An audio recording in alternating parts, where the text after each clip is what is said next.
Anthony Romeo Santos, the King, Formula Volume 1. Are you ready for this? I'm ready. I was born ready. I like the whole collaboration thing. Volume 1, let's first talk about the volumes. How many volumes do you envision? ¿Cuántos volúmenes tú piensas que vas a ver o que vas a realizar de tu fórmula? Mira, cuando se me ocurrió este nombre, the first thing I thought about was just Volume 1 and Volume 2. Because I had like a concept, to show people like, this is my sound. Whether it sounds to you like a little bit like Aventura or like whatever opinion you may have, like this is mi sonido, mis elementos, mis fusiones, mis ideas. So this is why I came up with that title.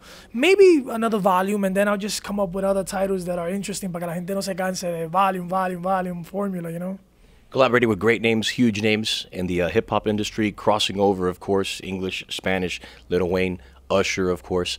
Con quien that next volume? I know we're getting way ahead of ourselves, but everybody's asking you the same things. I want to think about the future. I mean, listen, I would love to collaborate with a lot of artists, like, in the English. I don't know, man. I've always thought about, artists like Drake. I've thought about artists like, Jay-Z, Kanye. The list is la lista es larga. Artistas latinos, me gustaría colaborar con Shakira, una mujer que admiro mucho. Hey, I would like to put a lot of people to sing bachata. Now, your microphones are very interesting. Last week we saw Shakira with a lot of bling bling on her mic at the Latin Grammys. Los micrófonos tuyos, ¿piensas también escalar? You're going to take it to the next level and maybe put a bunch of bling on your microphone like Shakira? Yeah, when I performed, precisamente en Premio Juventud, hubo muchos comentarios de mi mic stand porque it's a crown mic. Y I thought about that a while back, but I was like a little, skeptical, like la gente no me mira, like, well, who this guy thinks he is, But since we've been rolling with the King of Bachata, theme, I say, you know what, let's do it. And I love the mic stand. It's really cool. It lights up.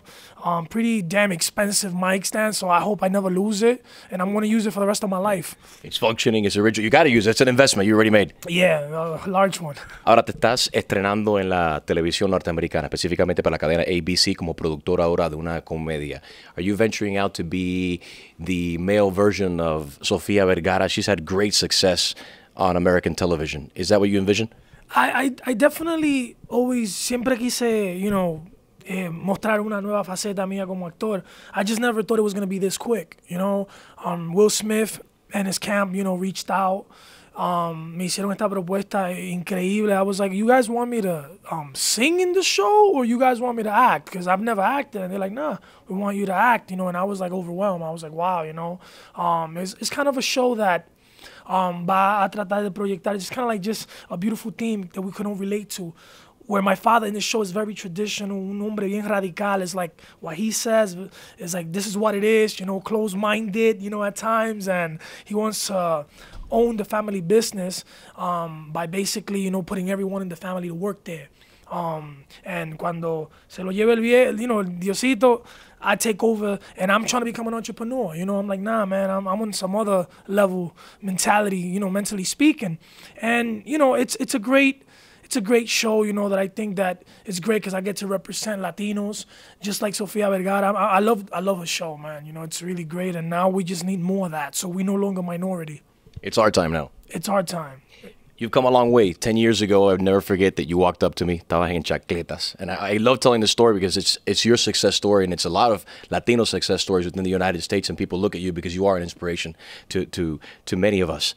And I'll never forget, and I had just started in radio. You were just starting off with Grupo Aventura, and you came up, they introduced us. You brought me the CD that you recorded on your laptop. I'll never forget you were in chancletas, and you were like, Enrique, un placer, yo soy Romeo. And listen, this, that, and the other, I'd like you to hear my music. Did you ever envision that you were going to be that successful, that so many doors were going to open up for you, as we've seen, and that continue opening for you? Well, to be honest with you, everything I do, I'm very optimistic, but I can't tell you that I've prepared for success because I would be lying. I always feel like this butterflies in my stomach every time I look, and I'm like, it's a new success. It's a new level of support from fans, and it always overwhelms me. No matter how much I work hard to make sure that that's what I receive back. When I look at like few hours ago, I'm looking and the album is still #1 on iTunes. It's still #1 digital, and it just has 1 day out. I still feel emotional, like the first day, like the first night I met you. You know, it's like, yo, I wanna continue growing. I'm never satisfied. The day I get satisfied, I'll probably retire. Excelente, felicidades. More continued success. I definitely want to keep growing, and I want to definitely thank all the fans that have supported me in my solo career.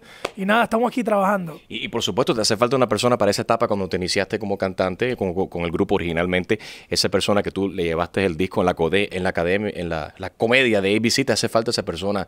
Y qué mejor que Enrique Santos, que fue esa persona que le llevaste el disco, como sea. Después hablamos un poco, si quieres puedes cortar eso, que esto, vamos a hablar negocio ahora mismo. Y mejor que no salga esto aquí. Cool. Romeo, Gracias, success. papá.